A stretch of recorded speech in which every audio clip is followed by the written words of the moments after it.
OK, well, let's welcome on to HMS Sensible our very first brilliant guest of the day, the inimitable Baroness Claire Fox, independent peer, director of the fantastic Academy of Ideas. Good morning to you, Claire. Good morning, Alex. Well, let's start off with this story that, I mean, this is going to be the tip of the iceberg, isn't it? But a second migrant sex offender has been mistakenly released from prison. Not only that, he should have been deported 5 years ago. This is Algerian Ibrahim Kadosh Sharif, who's 24 years old. There's now a manhunt for him. I mean, honestly, Claire, we're just not safe in this country. How can women and girls feel like anybody in government or anybody in the civil service takes their safety and their integrity seriously at all when people who should have been deported aren't being deported, when people who should be in prison, removed from society because they pose a danger to it, are being released back in and no one knows where they are? Yeah, I mean, I think it shows the state's dysfunction. And I'm more worried about that even than the kind of safety question. For me, it's the carelessness, the lack of concern about what's happening to prisoners. That is a really shocking indictment of the whole system. I mean, you're absolutely right. Any country already has to deal with. There will be sex offenders of people who are from the UK, in the UK, and so on and so forth. But when you have this added element of then people who shouldn't be in this country, who then are sex offenders, who we don't appear to know what to do with them, because as you say, there should have been a situation in which that person was deported previously, then hangs around in some way, and then we kind of casually lose them. And then casually, by the way, we have a minister, a deputy prime minister, who doesn't even acknowledge what's happened in Parliament, even though he knew. He was being asked about it. Some kind of game playing goes on where he refuses to be held to account for that in the public sphere, refuses to make it a public matter. Why? Because they really do not think this is a priority issue for the British people. I mean, their contempt for what ordinary people are like is to say, oh, let's manage this situation so it minimizes the embarrassment. Yeah. So I'm furious at the state's indifference in relation to the carelessness. I think it's obvious that the prison system is in disarray. I think that we've now discovered, and we only discovered this recently, how many more people are being lost in these transfers. You know, they admitted it when the first guy went missing. Oh, by the way, this happens all the time, as though that somehow explains it. You know, it's not just immigrants that this happens to. It's not just asylum seekers it happens to everyone. And you think, for God's sake, therefore, do something about it. It's definitely dysfunction on a scale that I was not remotely aware of. And I do wonder sometimes if any of these people in the Labour Party, or indeed their predecessors, the Conservatives, lose any sleep over how a lot of women and girls are feeling in this country, particularly in urban areas.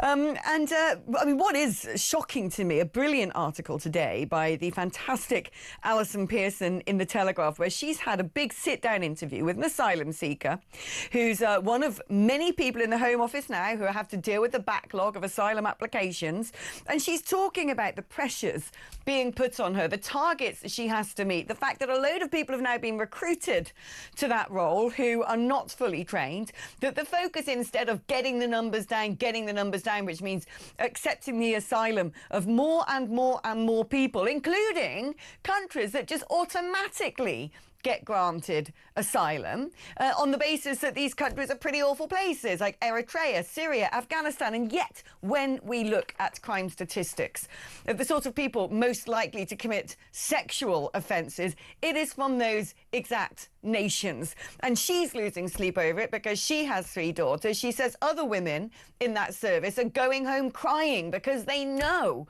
they're being forced to admit people into this country who pose a direct threat to girls. And I just think, what has gone wrong in the United Kingdom where the priorities, the human rights of some unknown character from a country far away that's frankly got nothing to do with us, is coming in. People like you and me are paying for him to be holed up in a 4-star hotel, fully fed, equipped with whatever he needs, all his legal bills paid, so he can roll the dice and claim asylum time and time and time and time and time and time again ad infinitum until we're forced to accept him. And they know in that service that some of these men have previous convictions. They know that some of these men are not who they claim to be, that they are liars, that they are fraudsters, that they're potential terrorists. And yet the government just wants to get the numbers down. It's a disgrace.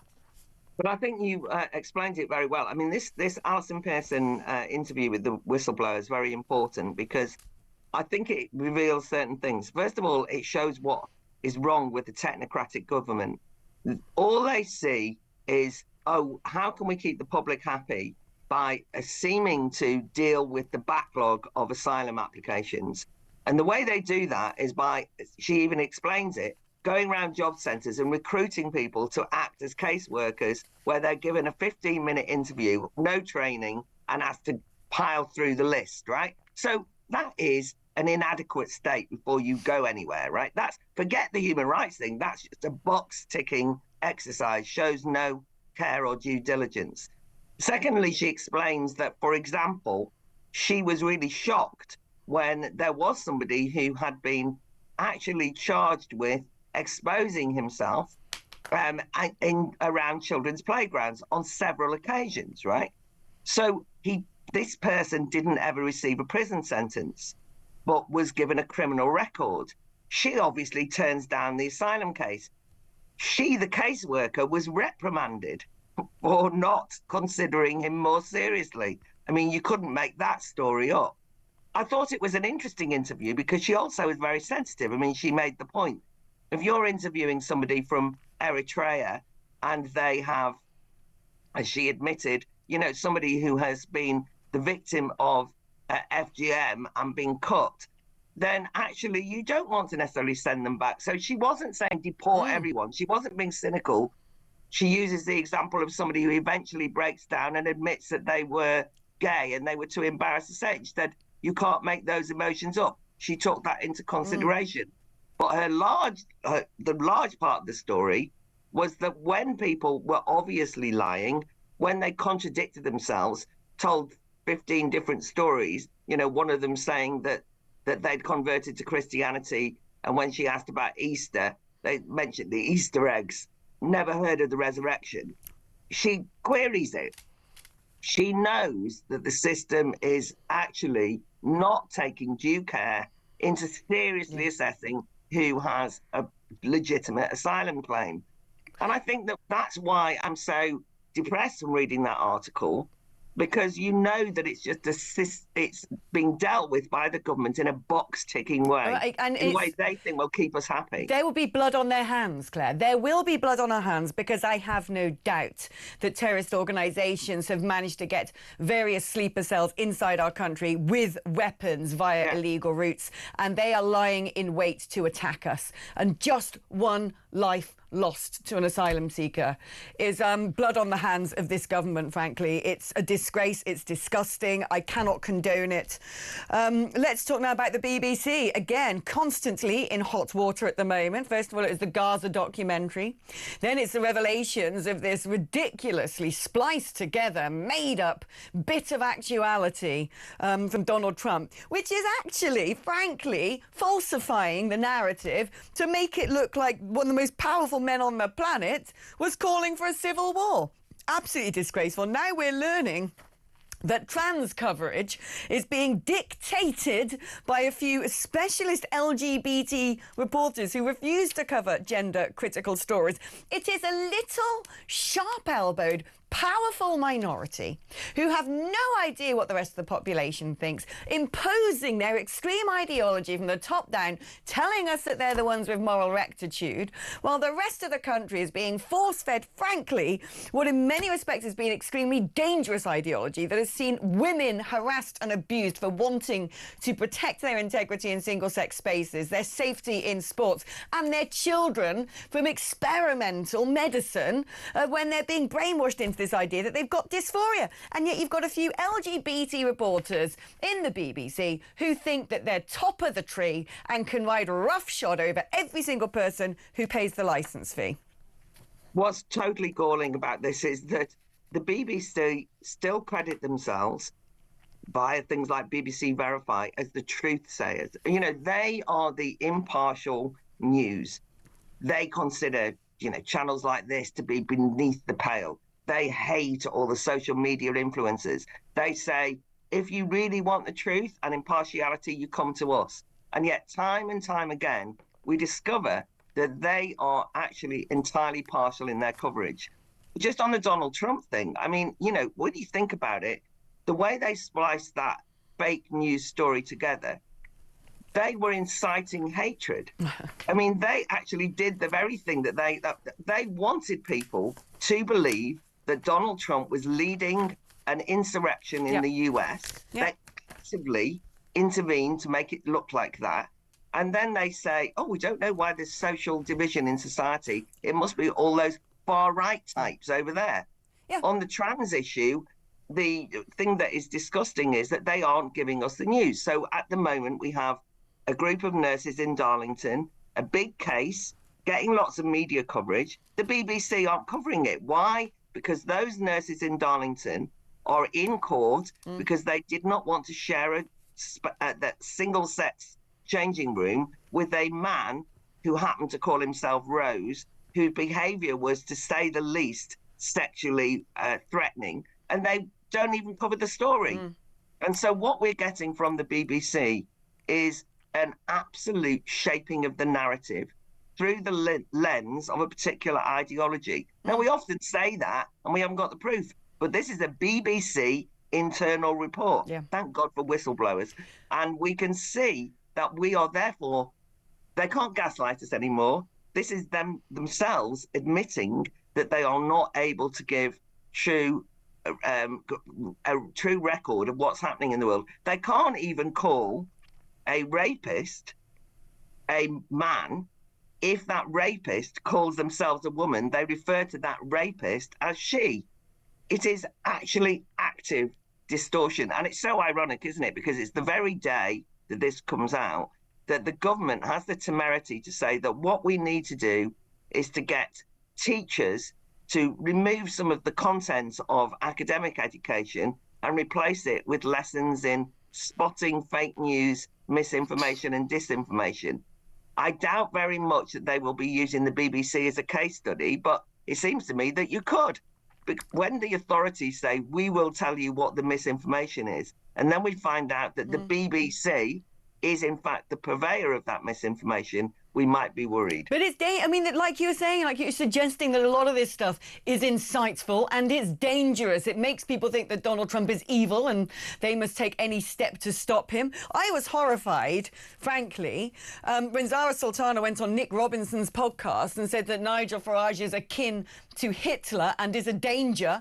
And I thought to myself, how dare they? How dare they allow that to be aired with barely any challenge? If I said that Zara Sultana was an Islamist akin to bin Laden, there's no way on earth the BBC would allow that to be put out. It's revolting. And frankly, like you said, it's building up division in society. Now, talking about division in society, let's have a little look at, I don't know what to call it, the promotional video ahead of tonight's Muslim march in Birmingham.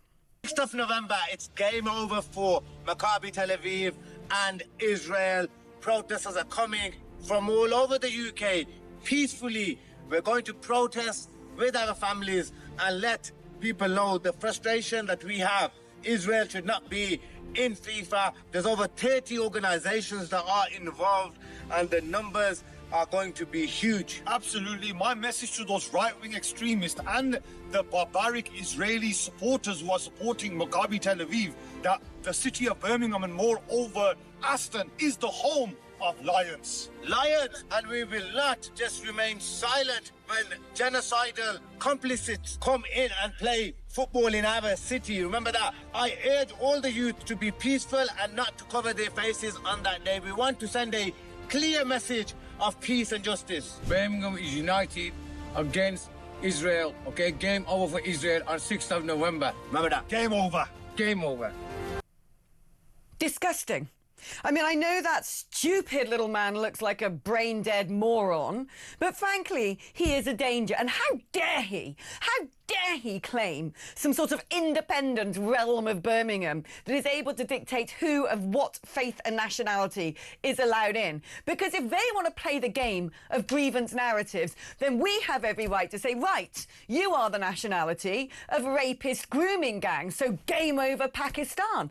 This is absolutely deplorable. And again, weakness, complicity from the state who are doing nothing about this. Claire, what are your thoughts?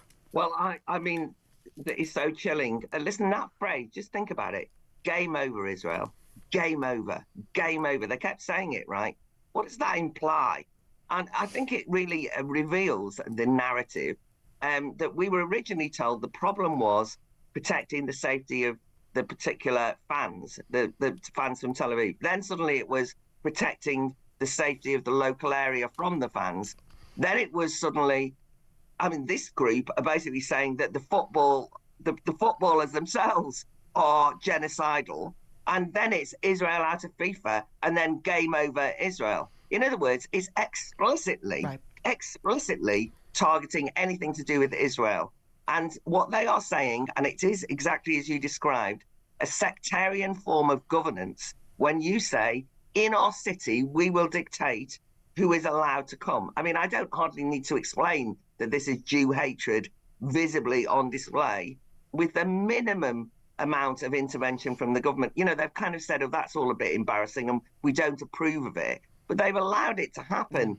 And I have to give a shout out here to Our Fight UK, which is a solidarity organisation for non-Jewish people in support of and in solidarity with Jewish people facing anti-Semitism. They are actually organising themselves a gathering outside the football ground tonight at Aston Villa. Josh Howie is going to be speaking, Mark Birkbeck, the organiser, just to show that you can't just declare this is a Jew-free zone in the United Kingdom and get away with it. I mean, and actually local MPs bearing down on this, who basically called for this to happen, the so-called independence. And we are in a situation where you do feel as though we started off talking about the dysfunctional state. It does feel as though the government have lost control of a part of the state of this country, which is that Birmingham and who goes to Birmingham is being dictated by basically sectarian thugs who are openly and explicitly anti-Jewish. Yeah. And this is how it begins. It's anti-Jewish now, but what will they demand next? It's essentially apartheid Britain. And it seems to me our second city has fallen to an occupying force. And it's chilling. I was sending clips to people in America yesterday because I'm going to be doing American media on this later. And they can't believe it. I know who can blame them. Claire, thank you ever so much. It's always fantastic to catch up with you. She's such a heroine of mine. I adore the bones of that woman.